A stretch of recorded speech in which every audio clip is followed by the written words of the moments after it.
A Convenção de Bona e o Acordo sobre a Convenção das Populações de Morcegos Europeus declararam o biênio 2011-2012 como o Ano do Morcego. Em mais de 30 países recorda-se a vulnerabilidade e o papel ecológico destes mamíferos. Melhorar a imagem dos morcegos junto da população é um dos principais desafios à conservação. Quando abre as janelas à noite, não entram muitos mosquitos? Provavelmente existe uma pequena colónia de morcegos perto de si. Este pequeno quiróptero chega a devorar mais de 600 mosquitos por hora, uma dieta alimentar que resulta num controle rigoroso da população de insetos.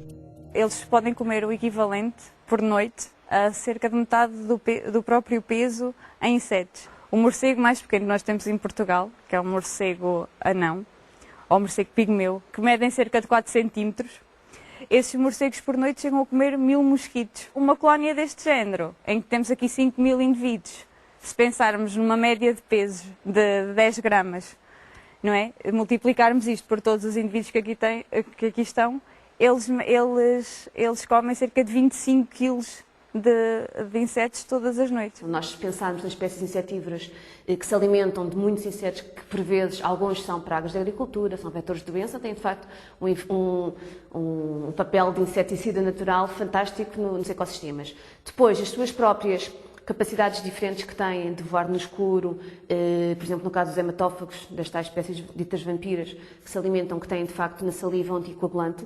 Portanto, quer este sistema de ecoagulação que tem sido utilizado em termos de medicina para se estudar uma aplicação para as pessoas invisuais, para lhes permitir facilitar a orientação no escuro, quer o tal anticoagulante que tem sido usado também em termos de pesquisa de produtos ligados com substâncias para o sangue, anticoagulantes, para permitir, de facto, uma menor viscosidade do sangue para as pessoas com problemas de circulação sanguínea. De facto, eles têm muitos aspectos até de benefício e de utilidade para o homem.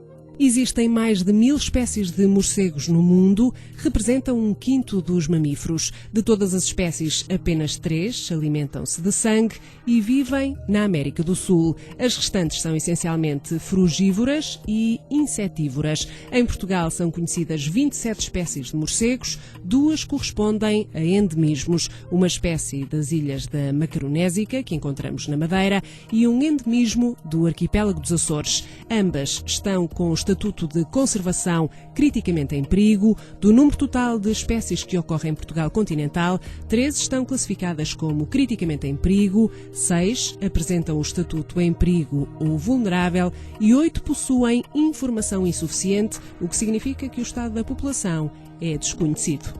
As nossas espécies, portanto, elas têm umas problemáticas muito diferentes. Portanto, cerca de metade, mais ou menos, são espécies cavernícolas que aparecem em abrigos subterrâneos, portanto, em grutas e em minas abandonadas, em minas de água, durante pelo menos parte do ano, e essas são as mais ameaçadas.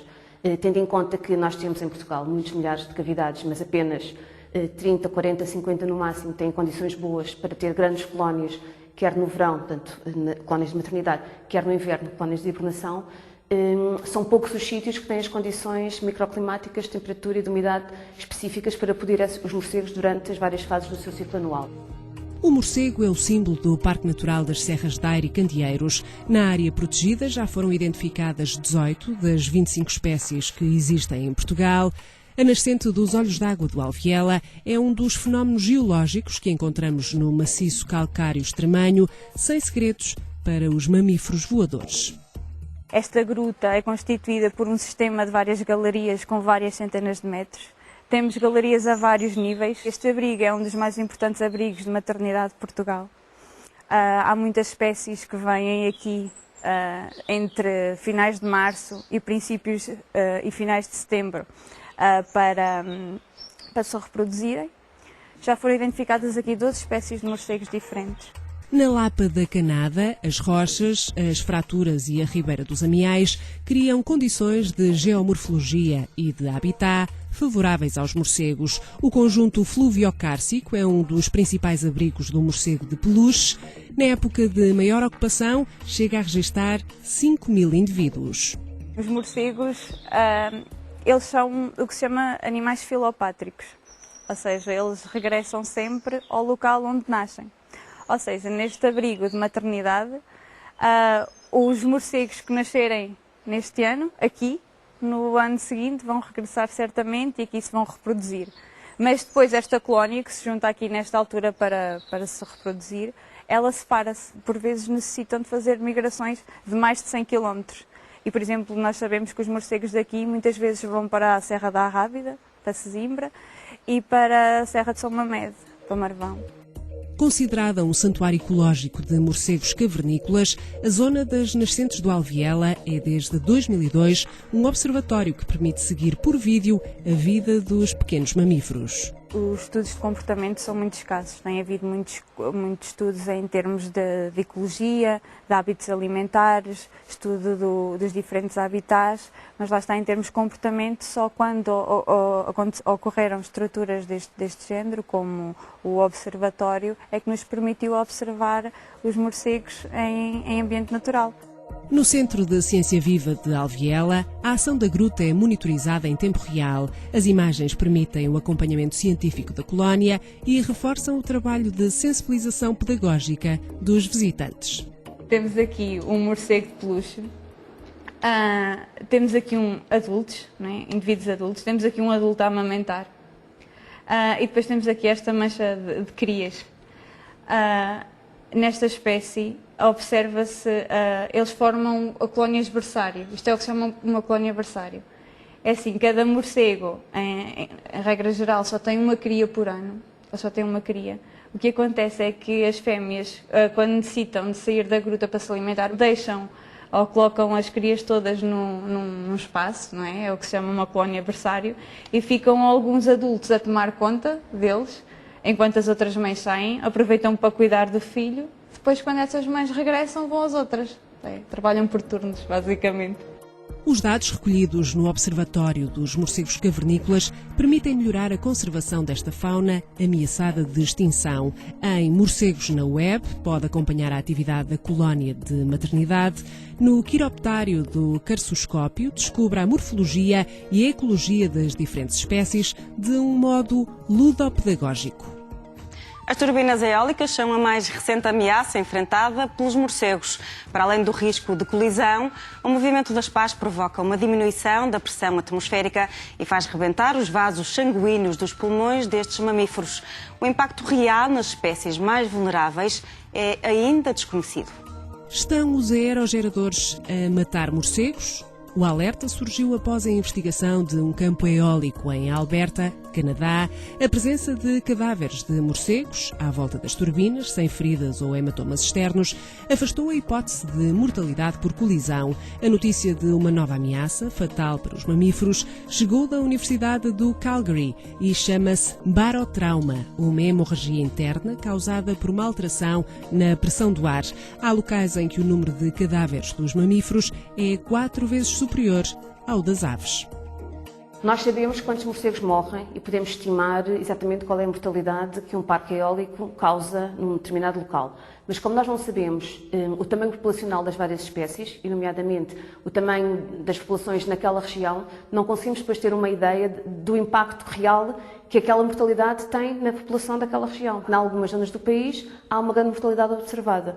E aí, claro que temos de ter um particular cuidado e, eventualmente, começarmos a pensar em algumas medidas que já começaram a ser tomadas no resto do mundo e que nós esperamos conseguir implementar. Por exemplo, sugerir a paragem dos aerogeradores durante as épocas do ano mais problemáticas e as horas do dia em que há mais morcegos a voar, que é geralmente ao pôr do sol.